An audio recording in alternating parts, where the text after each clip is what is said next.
This week's news cycle is zeroed in on mass shootings and who's to blame after one in Buffalo, New York, and another in Orange County, California over the weekend.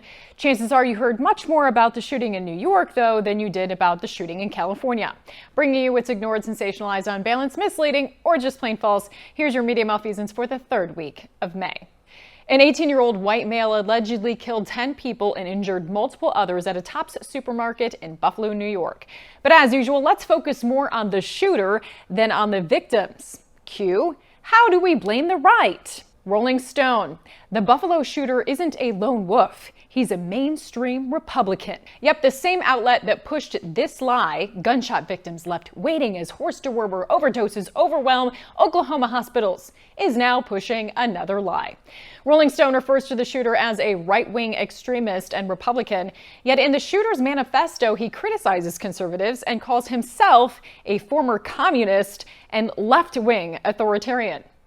Rolling Stone desperately tries to drag Tucker Carlson into the mix with the shooter's adherence to the Great Replacement theory, the idea that white people are being systemically, deliberately outbred and replaced by immigrants and ethnic minorities.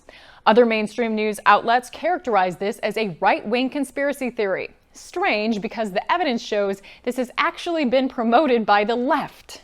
An unrelenting stream of immigration. Non-stop. Non-stop. Folks like me who were Caucasian of European descent, for the first time in 2017, will be in an absolute minority in the United States of America. Oh, and here's more. In a few years, we're going to be a majority brown country. White people will not be the majority in the country anymore. This will be the first generation ever in American history in which whites will be a minority of the generation at some point. And now these same people are saying it's a conspiracy theory from the right. Nice try, propaganda puppets, but they're actually proud of these tactics. So much so, they accidentally admit what they're doing. Basically, take this replacement theory and now make it the Republican racist replacement theory. Make every Republican answer, do you believe in it or not? So yeah, Donnie Douche just wants you to forget all about his cronies counting on the replacement theory. So how about we have them own this tactic of fear? What can they scare you with next to keep control over you? We don't have the economy on our side as Democrats, so you have to scare the bejesus out of people. The way to scare that is say, this replacement theory, this is not just coming from some dark corner of the web. This is the Republican platform. Meanwhile, they conveniently ignore that it's the conservatives sticking up for the minorities whose babies are targeted and suffer the most abortions. Nearly 40% of all abortions in America since Roe versus Wade have been Black Americans, even though they currently make up only about 14% of the population. But let's do a Psaki circle back to what Rolling Stone left out. This is yet another case of law enforcement dropping the ball. As Breitbart points out, the accused shooter had a run-in with police just last spring after making threats. But he was never charged with a crime and had no further contact with law enforcement after his release from a hospital. And rather than pointing to race, what do nearly all mass shooters have in common? A history of mental health, psychotropic drugs, and absentee fathers. We stopped hearing about the SoCal church attack pretty quickly, even though it happened the same weekend as the Buffalo shooting. A Chinese immigrant was motivated by hate for Taiwanese. Why don't the pundits and politicians care about stopping all forms of hate? Why was the Waukesha terror attack also motivated by hate? Just a blip in the news cycle. We know why.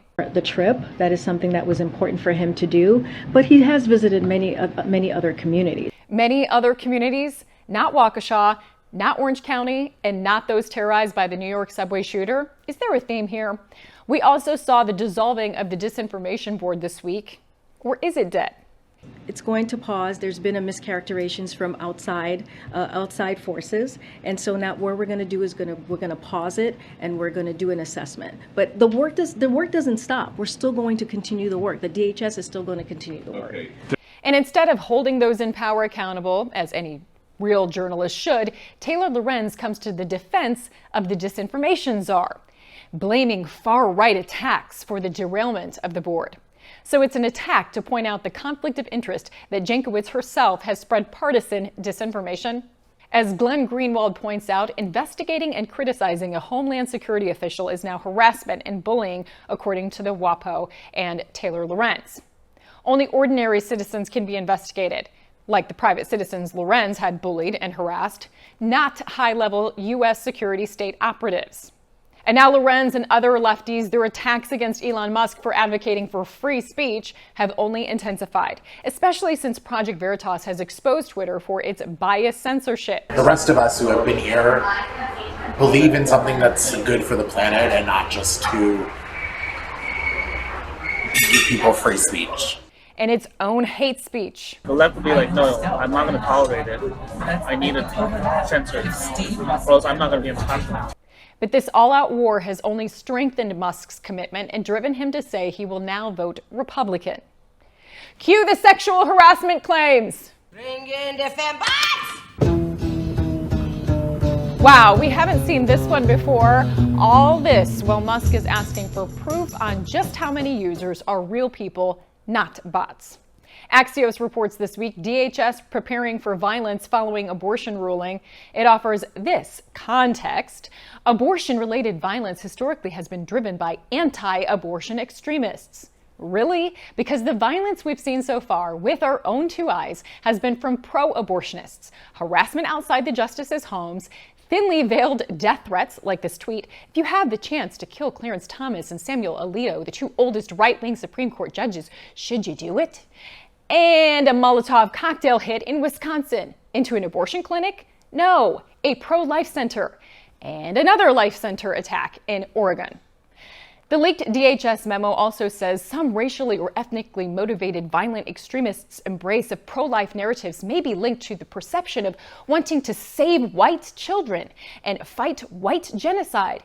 Again, a much higher percentage of babies being aborted are not white compared to population, so this doesn't even make sense. Reuters hilariously fact-checks itself this week after getting mocked for sharing a picture of soldiers in paintball gear. It clarifies the picture is members of the Territorial Defense Force attending a training simulation, something not included in the original post.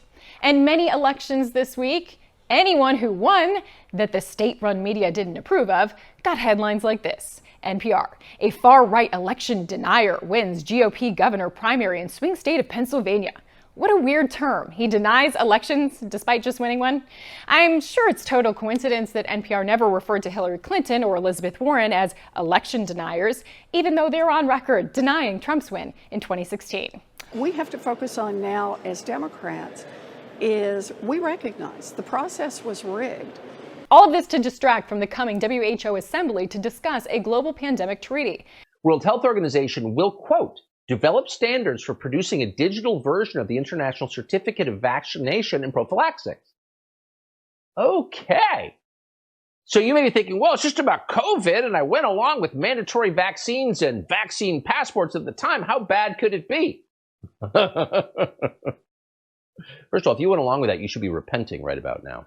Now would be a good time to make sure your representatives are not on board with signing away our sovereignty. For KLIM.News, I'm Christy Lee.